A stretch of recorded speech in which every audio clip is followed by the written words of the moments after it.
ஆள பிறந்த ஆளை சொல்றேன்னு பாரு.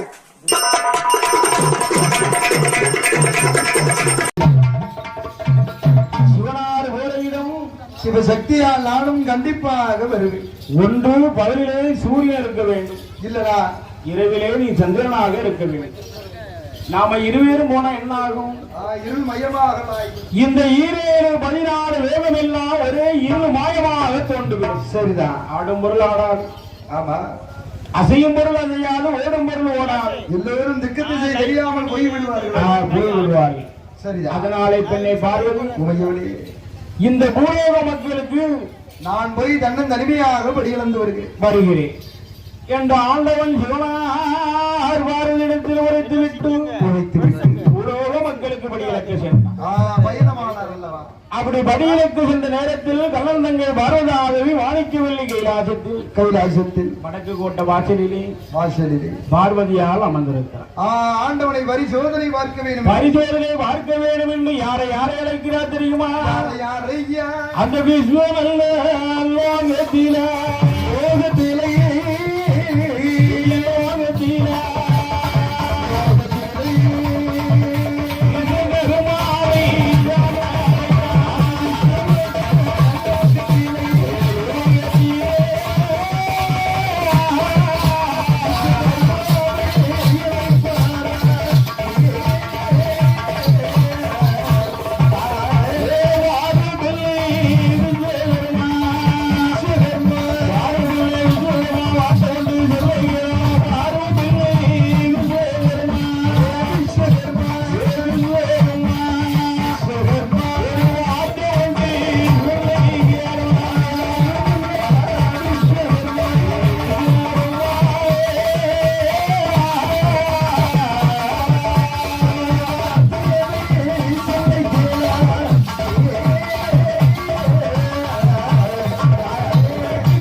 அழகான ஒரு ஆணவம் வெள்ளமும் பிடித்தடைத்தானே சிமல் கூட்டிலே அடைத்து பகவானை பரிசோதனை பார்க்க வேண்டும் என்று கண்ணன் தங்கை பார்வதாதேவி மாணிக்கவல்லி கைலாசத்திலே அந்த கைலாச மலையிலே எப்படி இருக்கிறார் தெரியுமா?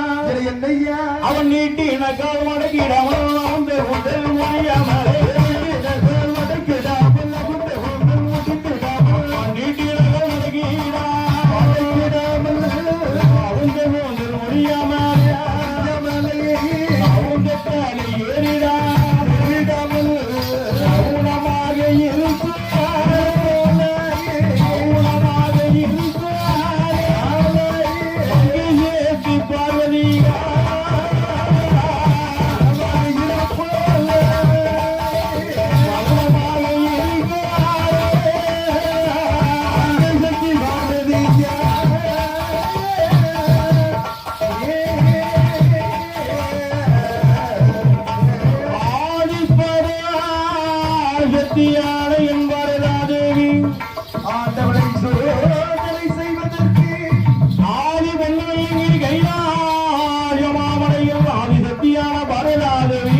சவுந்தத்திலே ஏறிடாமல் மௌனமா இருக்கிறார். ஆமா, 2 ஜீவராசிகளை சிவில் கூட்டில போட்டு அடைத்துட்டு உட்கார்ந்து இருக்க. 2 ஜீவராசிகளை அழகாக சிவில் கூட்டிலே விடுத்தடைத்து சேல முந்தியில முடிஞ்சிட்டு உட்கார்ந்துகிட்டு எக்கத்திலே சொறி கொண்டு பகவானை பரிசோதனை பார்க்க வேண்டும் என்று பாரதாதேவி மாணிக்கவல்லி கைலாசத்தில் அமர்ந்திருக்கிறார். அவர் போன திசையை நோக்கி அப்படியே அமர்ந்து கொண்டிருக்கிறார். அப்படி அமர்ந்து கொண்டிருக்கும் பொழுது ஆண்டவன் வருவாரா? ஆண்டவன் பூலோக மக்களுக்கு படியிழந்து விட்டு கைலாசம் வரக்கூடிய வேளையில் ஆமா, ஆதிபரா சத்தியான பார்வதாதேவி ஆதேவியானவள் பகவானுக்கு பாத பணிவிடைகளாம் முடித்து சரி அழகாக ஆமா பார்வதாதேவி அமர்ந்திருக்கிறார். ஆண்டவன் இடத்திலே கேட்கிறார். ஆண்டவன் இடத்திலே கேட்கும் பொழுது ஆண்டவா சிவபெருமானே, ஐயா ஆண்டவனே, தாங்கள் யாருக்கெல்லாம் படியிழந்தீர்கள்? யாருக்கெல்லாம் வளர்க்கவில்லை? அந்த படியிழப்பின் புதுமை நான் கண்டிப்பாக அறிய வேண்டும். நான் பார்வதை அறிய வேண்டும், தெரிய வேண்டும் அல்லவா, ஆராய்ந்து பார்க்க வேண்டும் என்று சொல்லி ஆண்டவன் சிவனார் இடத்திலே கேட்கிறார். சிவனார் இடத்திலே கேட்கும் பொழுது சிவபெருமான் சொல்லுகிறார், ஆப்பா ஏ பார்வதி உமையவரே, ஆமா பார்வதி, இதுல என்ன சந்தேகம்? என்ன இருப்பது 4 திணை அல்லவா? ஆமா, 4 திணை எடுத்து நாடெல்லாம் படியிழந்தது. உனக்கு திணை எடுத்து உலகமெல்லாம் படியிழந்தது. ஆண்டவா சிவபெருமானை படியிழந்தீர்கள், சரிதான், உண்மைதான், கண்டிப்பாக. ஆனா படியிழந்தீர்கள், யாருக்கெல்லாம் படியிழந்தீர்கள், யாருக்கெல்லாம் அளக்கவில்லை அல்லவா? அந்த புதுமையை நான் அறிய வேண்டும் அல்லவா? அறிய வேண்டும் என்று பார்வதா தேவியிடத்திலே சரிதான் பகவான் இடத்திலே பார்வதியாக கேட்டபோது அப்ப அதற்கு ஆண்டவன் பகவான் சொல்லுகிறான், என்னை என்னையா உரைக்கிறான், எப்படி பெண்ணை பார்வதியா, பார்வதியே பெண்ணை பார்வதியா, பார்வதியே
ஆண்டவன் அனுதினமும்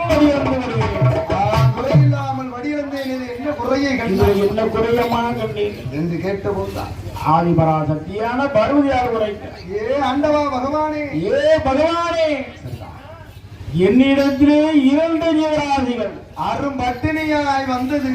8 நாளாகவே அரும்பதியும் பட்டினியாக இருக்கிறது. அந்த ஜீவனுக்கு படி அளக்காமல் உலகப்படி அளந்தேன் என்னிடத்தில் பொய் வார்த்தை சொல்லலாமா? பொய்யான வார்த்தையை என்னிடத்தில் சொல்கிறார். இடத்துல மார்பு தட்டி பேசலாமா? பேசக்கூடாது அல்லவா? ஆமா. ஏ பார்வதி உமையவரே, ஆமா, உன்னிடத்திலே இருக்கல்லவா 2 ஜீவராசிகள். அந்த ஜீவனை என்னிடத்தில் என்னிடத்திலே காட்டு. அந்த பார்வதி இடத்திலே பகவான் கேட்ட போதும் ஆதிபரா சக்தியானவள் என்ன செய்கிறாள்? அந்த சேல முந்தானிலே முடிந்திருந்தார் அல்லவா? அந்த சிமிழ் கூட்டை அப்படியே எடுத்து அவுத்து உழைக்கிறார். அவுத்து உழைத்து பார்க்கும் வேலையில் சிவன் முன்னாலே அவுத்து உழைத்து பார்க்கும் வேலை. அப்படி பார்க்கின்ற வேலையில் என்ன ஆகிறதையா? என்ன ஆகிறது? அந்த சித்திரே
கண்டதும் அனல் பெரிய கோபம் கொண்டு ஆதிவரா சக்திக்கு சாபத்தை கொடுக்கிறார். சாபத்தை கொடுக்கிறார். எப்படி கொடுக்கிறார் தெரியுமா? எப்படி குடியாகின்றெழுந்து நீ வீரப்பாய்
அந்த பார்வதியாருக்கு பகவான் 3 யாமமாவது கொடுக்கிறான். சாபத்தை வாங்கி கேட்கிறாள்.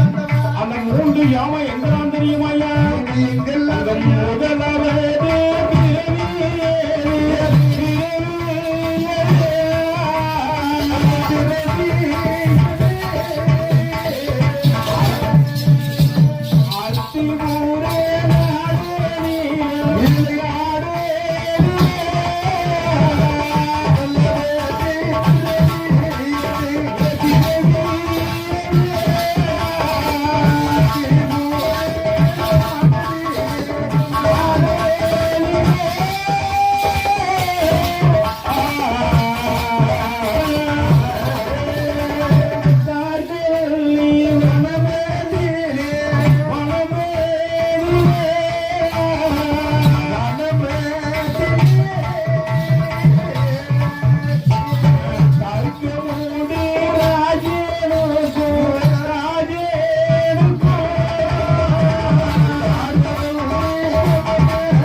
தர்க்கமுடிராஜனுக்கும் தார்காவலி வெண்ணாருக்கும் நீ தாட்சாணி பார்வதி நீ பிள்ளையாக நாம் பிறந்து ஒன்னாலே தர்க்கம் கோட்டை அழியது. இது முதல் பிறகு. 2வது பிறகு எங்க நடக்கு தெரியுமா? இப்ப நடந்து கொண்டிருக்கலாம். இந்த கலியுகத்தை அடக்குவதற்கு அஷ்ட எட்டு காரியத்தேராக பிறக்க வேண்டும். சந்தனமாரி, சடமாரி, பூமாரி, புதுமாரி, அக்கினிமாரி, அனல்மாரி, காந்தாரி, கனகதுர்க்கை, ஆண்டு மாரியா நீ கண்ணூர் மாரியம்மா அட்டை ஆரோக்கியராக நீ பிறக்க வேண்டும். இது உனக்கு 2வது. 3வது எங்க தெரியுமா? மூவாராடியத்தில் வேணும். தேவியுடைய மையானம் எந்த சுடுகாடு சன்னதிலே நீ எப்படி பிறக்க வேண்டும்? அடி வெளிச்சியாய் நீ பிறக்க வேண்டும்.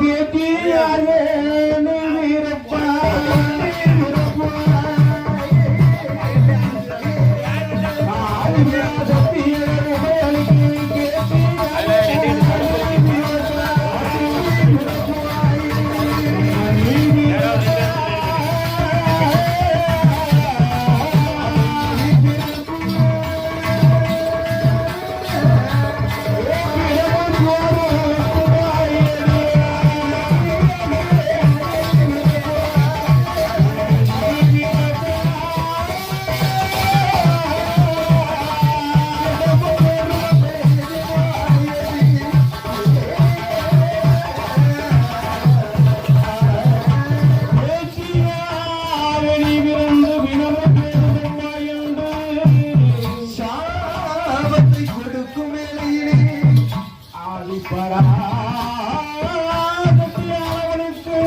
ஆண்டவா பகவானே நீங்க ஞாபகம் விட்ட வாங்கினார் கண்மணி வரம் என்று கேட்டபோது கேட்கின்ற போது கணவன் எல்லாம் கை குழந்தை புருஷன் எல்லாம் புத்திரன் வேண்டும் என்று சொன்னபோது மன்னன் இல்லாத மணி குழந்தை வேணும் என்று பார்வதியிடத்திலே கேட்கிறான். ஆண்டவன் சிவபெருமான் அடியே பார்வதி உமையவளே உடலுக்கு கோட்ட வாசலிலே ஆயிரங்கால் மண்டபத்தில் 32ஆம் தூணிலே தூண்டாத மனிதனுக்கு அந்த பகவானுடைய அருளாலை முத்து போல மூன்று சுடரானதும் பார்வதி அல்முத்தியில் விழுந்த வேலை கூட்டி பிடித்தால் கொண்டு வர கைலாசம் அன்று தங்கு வருவதையும் அடுத்த நாள் காலையே அதை கைலாசத்திலே கொண்டு வந்து பார்த்து கொடிய மேலை 3 குழந்தைகளும் மண்டம் போல் இருப்பதை கண்டார் பிரம்மனே வரவழைத்து அதிலே முதல் குழந்தை பெண்ணாக 2 குழந்தையை யானாக உருவடித்தான் பிரம்மன் உருவடிக்க சிவன் உயிர் உடுக்க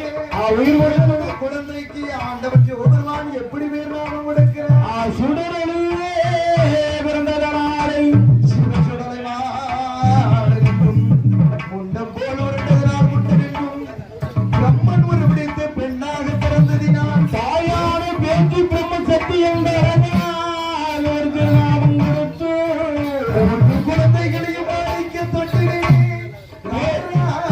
ரோராட்டி என் அம்பிகையால் பாலூட்டி பலத்து வருகின்றார் பலத்து வருகின்றார்